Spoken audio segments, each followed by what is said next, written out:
கிராகன் cryptocurrency பரிமாற்றத்தின் நிறுவனர் ஜெஸ்ஸி Powell, Donald டிரம்பின் ஜனாதிபதி பிரச்சாரத்திற்கு மில்லியனை நன்கொடையாக வழங்கியுள்ளார். பெரும்பாலும் இதரில் முன்னாள் ஜனாதிபதியை ஆதரிப்பதில் விங்கிள்வோஸ் இரட்டையர்கள் மற்றும் கேத்தி வுட் போன்ற கிரிப்டோ துறையில் உள்ள பிற முக்கிய நபர்களுடன் சேர்ந்தார். பவலின் நன்கொடை டிரம்பின் கிரிப்டோ சார்பு நிலைப்பாட்டிற்கான ஆதரவைக் காட்டுகிறது. இது பிடென் நிர்வாகத்தின் ஒழுங்குமுறை அணுகுமுறைக்கு முற்றிலும் மாறுபட்டது. பிடென் நிர்வாகத்தின் அமலாக்கத்தின் மூலம் சரிபார்க்கப்படாத ஒழுங்குமுறை பிரச்சாரத்தை பவல் விமர்சித்தார்.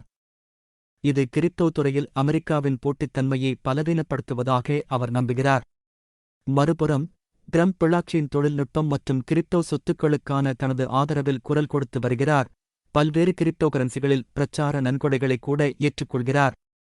இது அவருக்கு கிரிப்டோ சமூகத்தின் ஆதரவை பெற்றுள்ளது. வரவிருக்கும் ஜனாதிபதி தேர்தலில் அவர் வெற்றி பெறுவதற்கு ஆதரவாக கணிப்பு சந்தைகள் 62% பந்தயம் கட்டுகின்றன. கிரிப்டோ தொழில்துறையின் நன்கொடை மற்றும் ஆதரவு கிரிப்டோகரன்சிகள் குறித்த பிடென் பிரச்சாரத்தின் தெளிவற்ற நிலைப்பாட்டிற்கு மாறாக வருகிறது. தொழில்துறை உறுப்பினர்களிடமிருந்து வழிகாட்டுதல்களைப் பெறுவதாகவும் கிரிப்டோ நன்கொடைகளை ஏற்றுக்கொள்வதை ஆராய்வதாகவும் கூறப்படுகிறது.